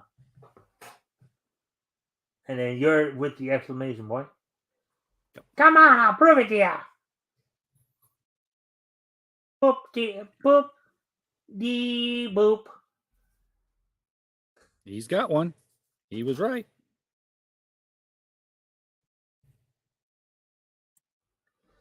Okie doke. All right. You want to alter? Shall we alternate? Yeah, we doing okey dokes? Yep. Okay, so can we see Elizabeth, please? Is she good looking as she is in the pictures? Wait a minute, you lunks. One question at a time. Did you call me a lunk? Yes, you lunk. Are you going? Oh, wait a minute. Oh, that's a woman. Uh huh. An old one. Are you going to stand there and let her call me a lunk? What is a lunk? Shh. Let me handle this. Excuse me, but we are from Maple Island. Don't blame me, Sonny. That's your tough luck. But this man is president of Maple Island. Oh, okay. Well, are you here on business or just looking for someone to talk to? I got everything, don't I? We saw your ambassador in Maple Island. He said you wanted to declare war on us. Well, I'll have to look it up in the file. Oh boy. He said we'd have to establish diplomatic relations before the war could start. Hold on a minute. I think we called off that war. Here it is. Maple Island. War postponed till spring. No diplomatic relations to break off. But that's what we're here for. Okay. I gotta ask, RJ, before you continue, I gotta ask this. Why do you need diplomatic relations to start a war? Because it's a comic strip and it's an absurd situation. Oh. Sure does. I guess that's why they call it okey doke. Okey doke. I guess so. But that's what we're here for. You know what that term is, right? Oh, You yeah, know it's just what okie dokie. Yeah, okie dokie. It's like, all right. Continue. But that's what we're here for, to establish diplomatic relations. So, you want to fight, eh? We don't really want to have a war, but we didn't like to offend your ambassador. Well, you'll have to talk to Elizabeth. Hey, you're back. We told you in the first place we wanted to see Elizabeth. Oh, a wise guy. Well, you can't see her today. She's taking a bath. Does it take her all day? Go away, you small-timers. I told you Elizabeth is taking a bath. Does she take one every winter? Elizabeth says for you to come in. See, you've annoyed her with your yelling and beefing. Kneel there. Thank you. I can't kneel. I'd never get up again. I guess it's an old man. I guess so, yeah. I wish she'd hurry. My bones are creaking. Take it easy. I won't kneel any longer. And does she think who does she think she is? Don't. Quick, get down here.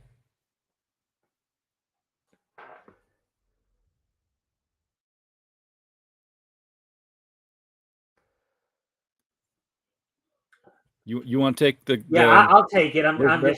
just remember when I have to do the female voices, it takes me a moment to like prep because I got it's a real major vocal adjustment here.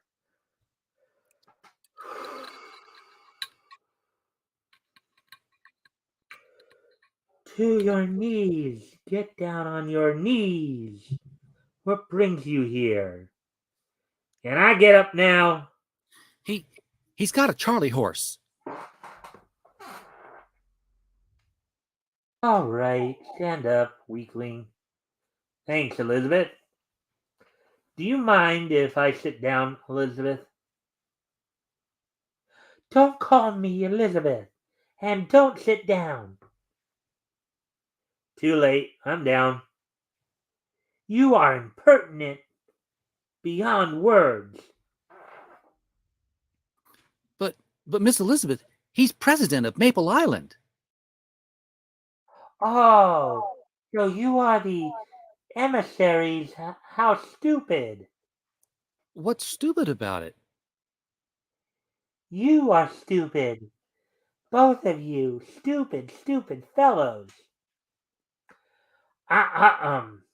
I won't. Okay. I won't stay here and be insulted. All right, go outside. My secretary will insult you. Wasn't she doing that earlier? Yes, pretty good line too. Uh, and leave you alone with okey dokes? Oh no. Are you the great okey dokes? My name is Okey Dokes, all right. I am so sorry, Mr. Dokes. You must forgive me. Aw, that's all right. Please sit down and Mr. Dokes, you must have had a long journey. Hey, what is this? Old home week?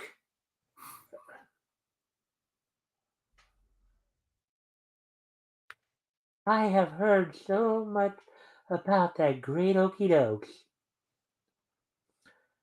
Do you like this modern furniture? Is it true you are afraid of nothing? Aw, I'm afraid of lots of things. I like modern chairs if they're comfortable. You aren't afraid of me, are you? Well, not exactly, but you're a very powerful woman.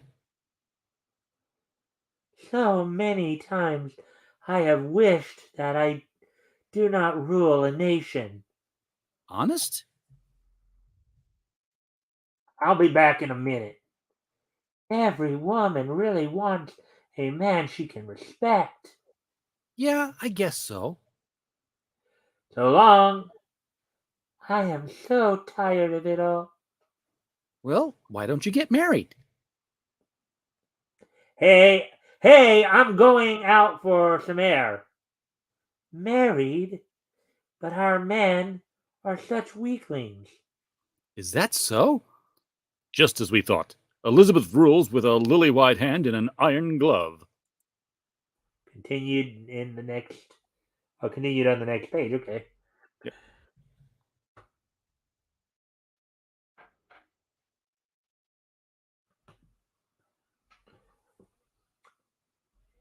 Are you married, Mr. Dokes? Oh, no, I travel too much. I really? I love to travel. Besides, I haven't got any money. Ah, what is money to you? Well, it's practically a stranger. uh, Goodbye, Miss Elizabeth. Goodbye, Mr. Dokes. You will come back tomorrow? So, you're in love again, huh? Oh, look at Dokes' face right there in the third Yep. panel. He's smitten.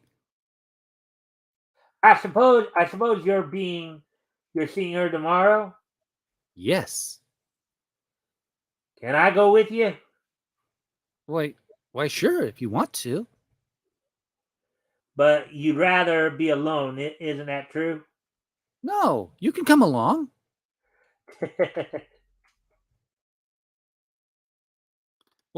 What time is it? 5 a.m. What are you doing, King? I'm pacing the floor. What do you suppose? Couldn't you sleep? Sleep? With our friendship going on the rocks? You expect me to sleep? Continue Continue next month. next month. How did you like that story, RJ?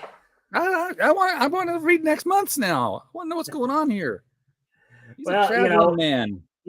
You now that you have the link, Yeah. you can look this stuff up yourself too. I mean, I want to read more Okie Dokes. He's a traveling man. He's made a lot of stops all over the world. let's see, and we're at hour 46, so we should probably try to breeze through the rest of the book real quickly here before we do. Dear sweet Xenu, you do not sound female. The thought of hearing a woman sound like that is nightmarish. We do the best we can. Yeah, I mean, I do the best I can. At least I'm willing to give it a try. And think of it like this, Robert. What if he did sound like a sexy female? Would that make it any better? Oh shit! I'd much rather Mike sound like Mike.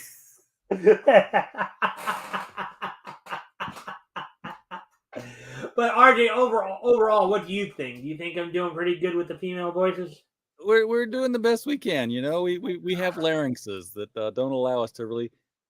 I mean, we can do caricatures of female voice. We can come up and see me sometime, big boy. Pull off a Mae West or a Margaret Hamilton, which is what I was trying to go for once I settled into the role with the old secretary there. But yeah, that would not be the scene. Well, RJ, catch this. What Robert just said. Yeah, like I said, that would just make us comfortable. Oh boy. All right, so moving on. Let's see, Seaweed Sam. Again, we're gonna breeze through some of this because we are getting towards the end, and I didn't want to necessarily go over too much over 2 hours. We're at an hour 46, I believe. Because I am trying to get it back. I'm trying to get the average amount of hours, about 2. So, hour 48. Go through the.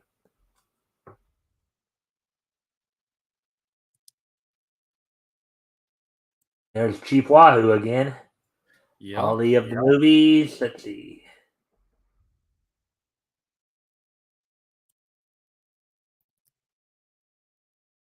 Archie Smith. Somebody Stegnog. This is, I think, let's see, by A.E. Hayward. And I think this is look at the bright colors here. Backseat driver. Let's do that one real quick here, because that one's a quickie. All right. You want to do the guy in the red there? Blah, blah, blah. And besides, blah, blah. Let's stop at some quiet place. This is nice. Bang, bang, bang. Danger blasting. He can't hear his wife anymore. Above the Crowd by Stokey Allen. Canada's Darling. Oh, this is probably one that Rick might be interested in. Let's see.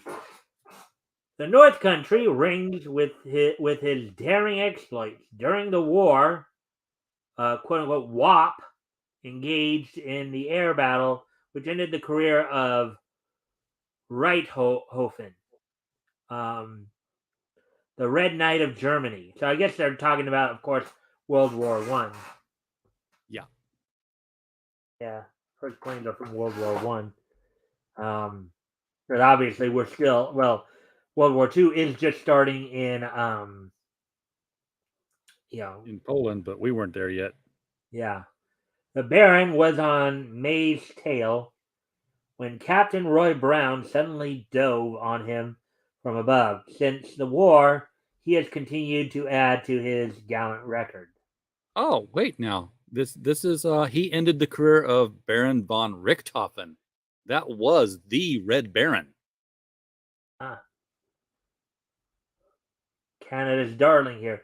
You want to read the next part here of about Captain Wilford Wap May Sure. when he He flew a dying sea captain from his ship to a hospital, flew with food to icebound ships, and once he flew far beyond snowbound Canadian trading posts through a blizzard to carry food and medicine to a mother, her newborn baby, and her doctor. let's see.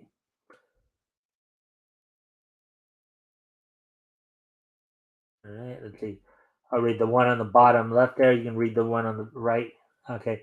Johnson, snug in a cabin, had killed one Mountie and had stood off a posse for hours when Wap showed up with bombs and drove him into the open. Yeah, I think that paragraph would have come after this one. I think it was a bit of a down and into the left here. He's hunted the Arctic wilds for the lost men, and in 1932 he aided the mounted police to get Albert Johnson, the mad trapper of Rat River. All right. Positively no chance for crooks anymore. Yeah. Positively no chance for crooks anymore. Absolutely. All right, so we did kind of read that a little out of order, but Well, they printed it out of order, so it's not our fault. Mescal Ike. I'll read some of this here as well. Now tell the court. Okay, so I'll be the judge there, and you can be the guy, the defendant there. Yes, sir. Okay. Now tell the court the defendant's exact words. He said he stole the horse. I said tell his exact words. He stole the horse. Did he say he stole the horse or I stole the horse? Nah, he didn't mention you.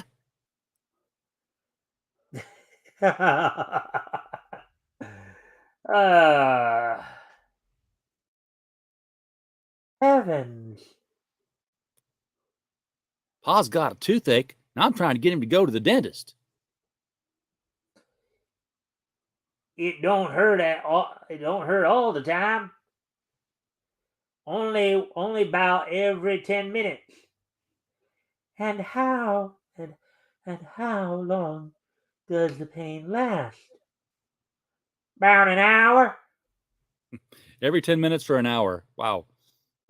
Give this one the excess baggage. Smatter, Pa? If I was figuring on taking a trip over Gala Gulch today, and now I got to take the pesky youngin with me. Why do you have to take him? I went in and got my thumb caught in a fence gate. I have no idea what that means. Yeah, there it is. Bugs are, well, again, probably would have had to been there, right? Yeah. Bugs are bugs. Okay, I guess that's me again. Yep, I'm working here.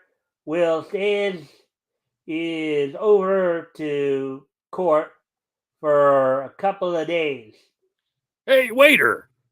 What's this? What's this here in my soup? You got me. I don't know.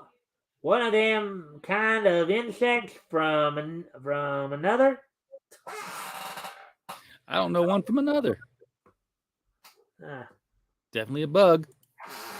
Mescal Lake by S.L. Huntley.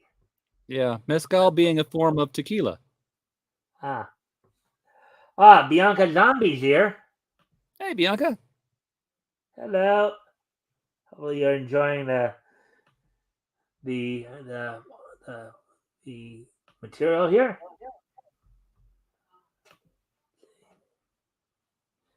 All right, so we're at 40. So Magic Made Easy. Look at this. Again, look at these activity pages, right? Oh yeah, You know, they make no sense. this reminds me of the magic segments from the Super Friends Hour. You remember those, RJ? I remember those. Yes, show you how to pull off a trick. Napoleon. Oh, here's another one there. Let's see.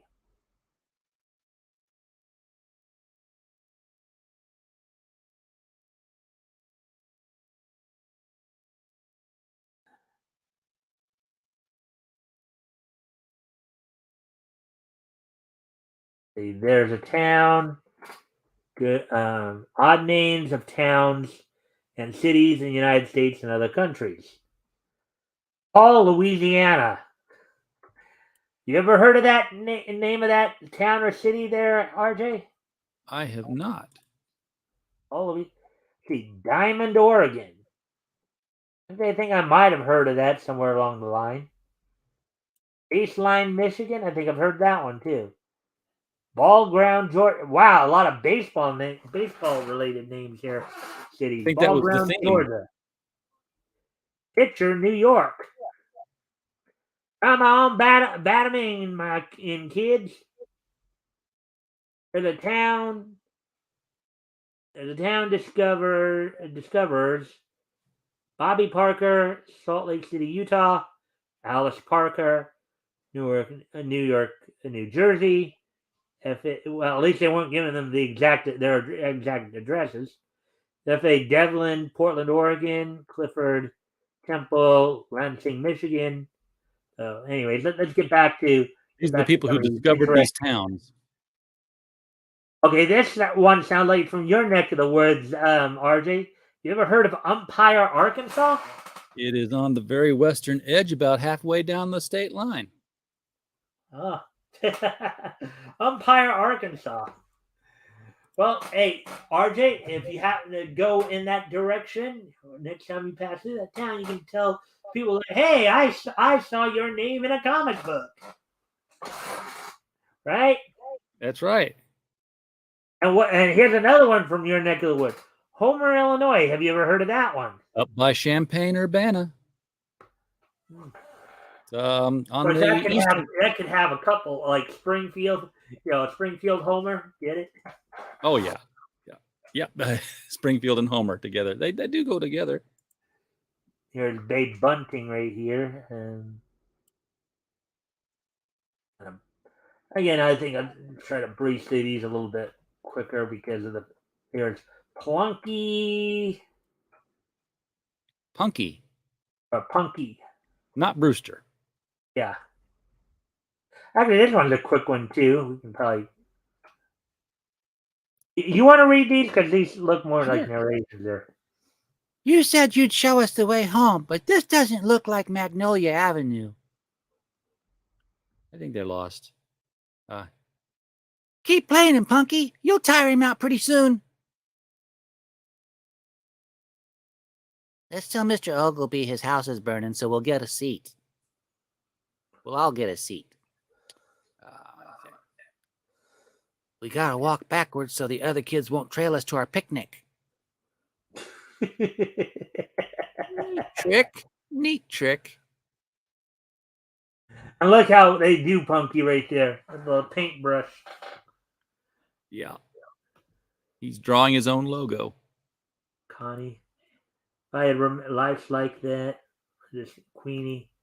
Yeah, maybe if I had remembered, I would have probably got to those a little. Because I would have liked to have got to, since they're like more female-centric ones, Queenie and Connie. The gay 30s, and that doesn't mean what it means today, right there, RJ? No, it did not. Neither did Queenie. All right. Napoleon again. Spunky. All right. Jitter. All right. So there we go. So we got all that done. We kind of breezed through the last of it. How did you like that, RJ? That was some good stuff in there. It didn't have it, didn't have the clock. I missed the clock, but Yeah, but this was more of a hodgepodge anthology. We had a little bit of mix of everything. We had some action, we had some adventure, we had some comedy. A yeah, little bit of everything in there. You had a Boy Scout, you had FBI agents, you had pilots, you had kids, and you had a dog, So, anyways, we are at the 2 hour mark, so I think it's probably be a good time to start wrapping up. But before we do that, why don't we go ahead and take a look back at this day in Nietzsche history? You ready for this day in Nietzsche history, RJ? let's go to it. This day in Nietzsche history. So let me just take a quick peek. 2007, and then 1952. Okay. Alrighty then. So, without any further ado, let's take a look back at this day in Nietzsche history. History! You need some music for that. Yeah. Well, history! That's what we used to do when back goes. We just go, history! All right. So, first off, I'd like to wish a happy 70th birthday to Annie Potts. Now, on the animation side of things, she provided the voice for Bo Peep in the Toy Story franchise, the first, second, and fourth films, from initially from 1995 to 2010, and then from 2019 present. Of course, some of her other credits include she was on Designing Women. She was one of the main cast members for Designing Women. She also, on the one season of the television series Dangerous Minds, she portrayed Luann Johnson in that. Whereas Michelle Pfeiffer did the movie version. But as I said, on this date happy 70th birthday to Annie Potts, who of course provided the voice of Bo Peep from Toy Story. So, there we go with that one. Moving on to our next piece of Nietzsche history. And Robert just said, why? Why not? She's also Sheldon's grandmama on Young Sheldon. All right. So, anyways, moving on to the next piece in Nietzsche history here. On this date, back in 1998, which was, of course, 24 years ago today. Oh, no, it wasn't. 1998 was not that long ago. Come on. I do history even if they are pretty closer to time here. But it just feels like yesterday. Well, on this date, back in 1998, the 160th issue of Archie Digest magazine went on sale on this date for it sold for $1.95 and was 96 pages. So you got Archie, you got Veronica on the cover there. So just think about this. Now, of course, we all know about DC and Marvel. They've been around for a long. And I think Archie is still around too. After all yeah, these. They're still printing the Archie Digest of different titles, and now they're like $7. Yeah, and just think about it. 24 years ago, it was just under $2, and now you're saying it's $7. Yeah, it's at least $5. Because my son's got about 1,000 of these things. I mean, he's literally every time there was a new one out, we'd get it. And then we went to Half Price Books, and somebody had just dumped in a box of them, and we just bought the whole box. So he had an instant collection. Wow. And I'm not exaggerating. Your son's into Archie? Yeah, he likes reading the Archie comics. That's cool. Look like you passed something on to him, huh? Yeah. He doesn't like superheroes much. But the more like slice of life stuff like this is probably... Yeah, he likes the stuff that's real. Yeah. Well, I wonder if he does know that in that comics more... Well, they're not real in the typical sense, that we would think of. But, yeah. Because saying, I got more than a few of them. So he's got a few Archies as well. Okay. Oh, I used to love reading them. Yeah, I've seen some of the show. In fact, it's kind of funny because you know how I was telling you earlier about for Monday, when we're those meddling kids. But just thinking about like groovy goalies and how that would probably segue into like some of the Archie cartoons of the late '60s, or like the Archie show, Archie's Funhouse, all that. I don't know if you remember those or not. I do remember them. All right. Anyways, let's get to our last piece in each history. And yes, I know this is not gonna be that long ago either. But on this date back in 2007, which was of course just 15 years ago today, from the Verizon Center in Washington D.C., WWE held its Cyber Sunday event on this date back in 2007. And of course, in that event,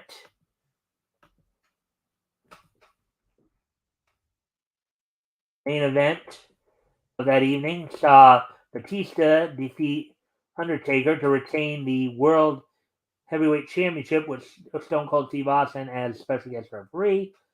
Mickie James, who currently is wrestling for Impact Wrestling right now, is on her last rodeo tour, as it were, or I guess retirement tour, what have you.